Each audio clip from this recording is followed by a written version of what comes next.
इस देश में आदिवासी समुदाय, जिसे इंडिजिनस कम्युनिटी हम कहते हैं, उसका भी एक अपना धर्म है, उसकी भी अपनी एक आस्था है, उसका भी अपना एक विश्वास है। और ये धर्म, ये आस्था, ये विश्वास वो अपनी ज़िंदगी में हर रोज़ प्रैक्टिस करते हैं, अपने घरों में प्रैक्टिस करते हैं, अपने समाज में प्रैक्टिस करते हैं।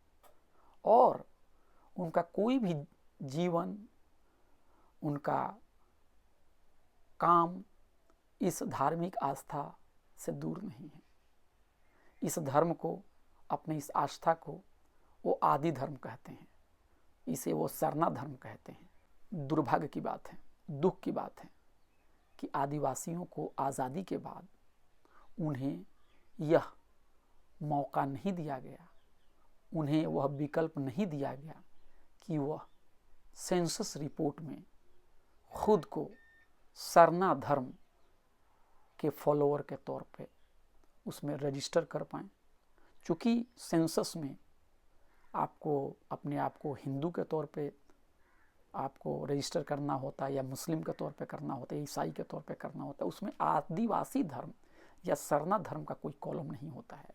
और उनको मजबूर किया जाता है कि या तो हिंदू धर्म के तहत अपने आप को रजिस्टर करें, या किसी और बड़े धर्म के तहत रजिस्टर करें, या फिर अन्य में अपनी आइडेंटिटी को छुपा दें।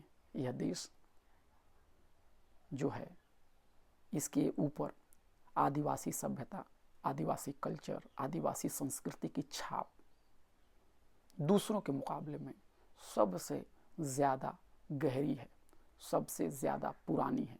फिर भी उन्हें तरह तरह से बदनाम किया जाता है और उनकी आइडेंटिटी को दबाने की कोशिश की जाती है।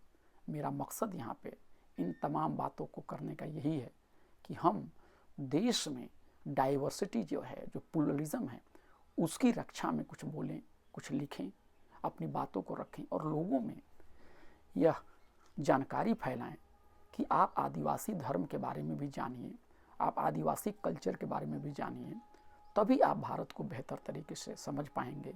अपने चश्मे से दुनिया को देखना, भारत को देखना, ये कहीं से ठीक नहीं है। भारत का कहीं किसी भी तरह से एक धर्म, एक भाषा और एक क्षेत्र का देश नहीं है, बल्कि यहाँ पे विविधता है। और इस विविधता में आदिवासी धर्म, संस्कृति का भी पूरा हक है, उनका भी पूरा सम्मान और पूरा स्थान होना चाहिए। इसी संदर्भ में आज हम बात करेंगे आदिवासी धर्म क्या है। और मेरी जो जानकारी है वह बहुत बड़े स्कॉलर डॉक्टर रामदयाल मुंडा जी की जो राइटिंग है उसी पे आधारित है। रामदयाल मुंडा जी आदिवासी लेखन में, आदिवासी संस्कृति में एक बहुत बड़ा नाम है। उन्होंने शिकागो से पढ़ाई की थी, एंथ्रोपोलॉजी पढ़ी थी, भाषा, संगीत, कला, कल्चर, सिविलाइजेशन को बहुत अच्छे तरह से समझते थे। उनकी किताब है आदि धर्म, आप ज़रूर उसे पढ़िए। उसमें पूरी गहराई के साथ आदि धर्म यानी आदिवासियों का धर्म क्या है, इंडिजिनस रिलीजन क्या है, उसके बारे में उन्होंने बहुत ही विस्तार से बात की है। आज हम रामदयाल मुंडा जी की एक दूसरी किताब है जिसका नाम है आदिवासी अस्तित्व और झारखंडी अस्मिता के सवाल। उसमें उन्होंने एक छोटा सा जो चैप्टर है वो आदि धर्म के बारे में लिखा है। और मैं आदि धर्म यानी आदिवासियों के धर्म के बारे में उसी किताब से कुछ बातें आपके सामने अर्ज करना चाहता हूँ।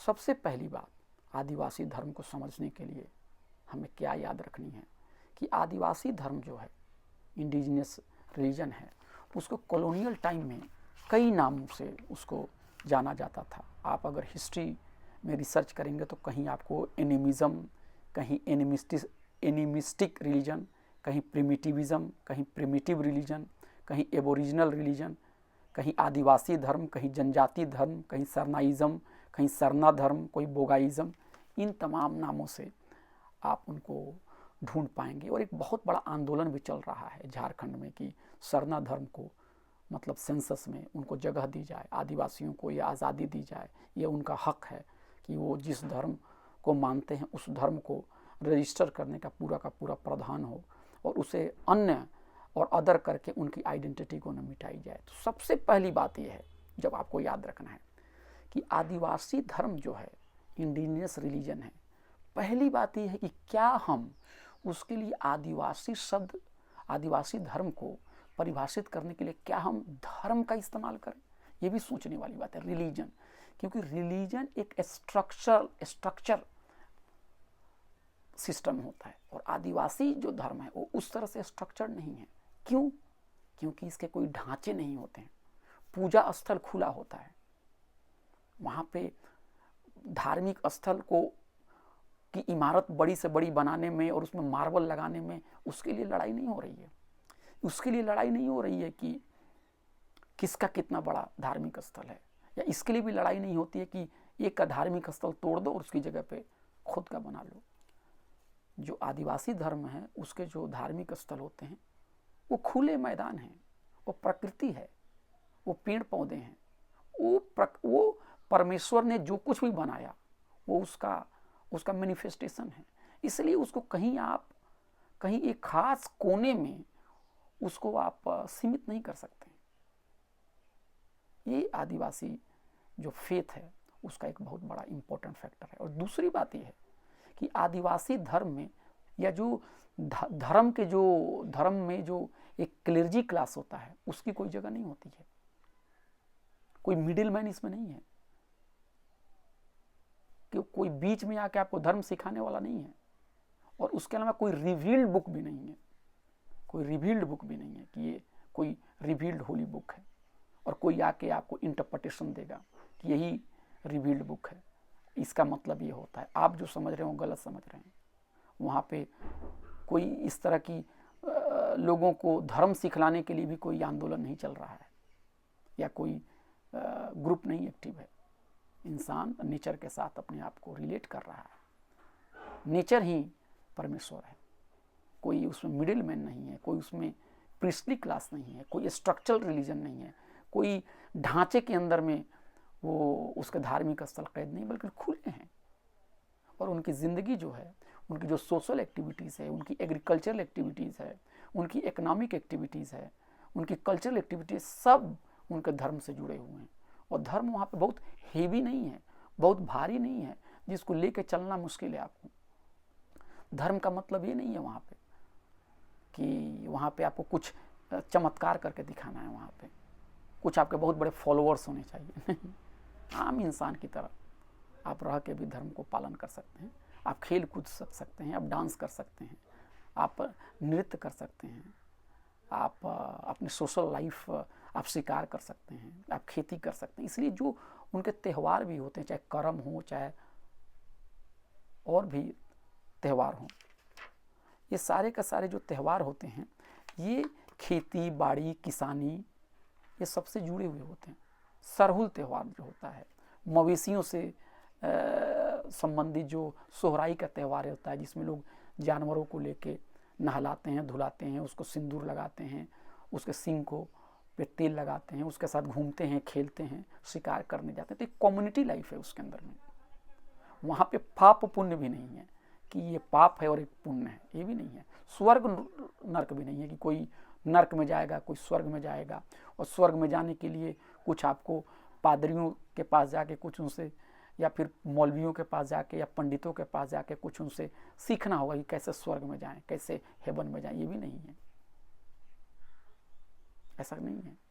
वहाँ पे पुनर्जन्म भी नहीं है, कर्मा थियरी भी नहीं है कि आपकी जाति जो है इसलिए आपकी जाति लो हो गई क्योंकि आपने कुछ किसी ज़माने में पाप किया, और ताकतवर लोगों की ऊंची जाति की सेवा करते करते अगर आपने अपनी ज़िंदगी गुजार दी तो अगले जन्म के लिए आपने बेहतर कर लिया। कोई इस तरह से परलोक का भी कुछ इस तरह से कॉन्सेप्ट बहुत ही क्लियर नहीं है। बहुत हद तक बुद्धिस्ट फिलोसफी से भी बहुत हद तक मैं देख रहा हूँ कुछ इसके अंदर में मेल जोल है इसके अंदर में, जो मेरी समझदारी है। और इसमें परमेश्वर जो है, ये जो सृष्टि है, वो उसकी कोई रिजिड डिफिनेशंस नहीं है उसका कोई। और जो गॉड जो हैं, जो परमेश्वर हैं, अगर गॉड सही शब्द है या अगर हम परमेश्वर कहें, तो उसके लिए आदिवासी लोग तरह तरह के मतलब शब्द का इस्तेमाल किए हुए हैं। कोई कहता है सिंह बोंगा, चांदो बोंगा, धर्मेश, ये सब कहते हैं। तो यहाँ पे जो परमेश्वर हैं, जो धर्मेश हैं, और उन्हीं ने नर और नारी को पैदा किया, मिट्टी से पैदा किया है। दोनों बराबर हैं, नर और नारी एक ही मिट्टी से पैदा हुए हैं। पहले नर और नारी भाई बहन थे, बाद में उनको हड़िया पिलाया गया। हड़िया एक तरह का ड्रिंक है। उसके बाद वो लोग पति और पत्नी बन गए, और इस तरह से मानव, इस ह्यूमन रेस था वो आगे बढ़ा।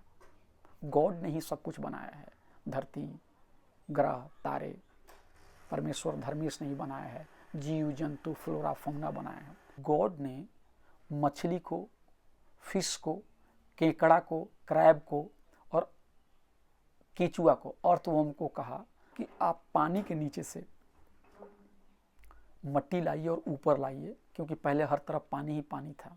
और इस तरह से उन लोगों ने पानी के नीचे से मट्टी लाया, फिर सूरज ने उसको सुखाया, और फिर जो परमेश्वर की पत्नी थी उन्होंने लीपना पोतना शुरू किया, और इस तरह से धरती को समतल किया। और जो इलाके छूट गए वो इलाके पहाड़ और नदियों के तौर पे अभी भी हैं। तो आप देखेंगे कि इसमें जो सृजन जो हो रहा है, इसमें भी आपको इन्वायरमेंट बहुत ही उसके सेंट्रल में है। उनकी जो एक्टिविटीज़ है वो भी बहुत सेंटर है, जो इकोनॉमिक एक्टिविटीज़ है, जो उनके कल्चरल एक्टिविटीज़ है। कोई धर्म के अंदर में अवतार की जगह नहीं है, कोई पैगंबर और प्रॉफिट की जगह भी नहीं है।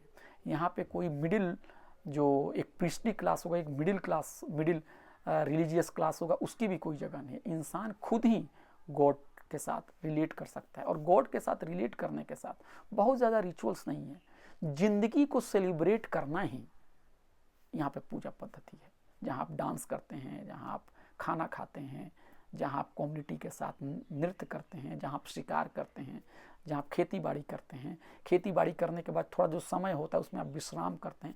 ये तमाम चीज़ें उनकी इकोनॉमिक एक्टिविटीज़ के आसपास में हैं।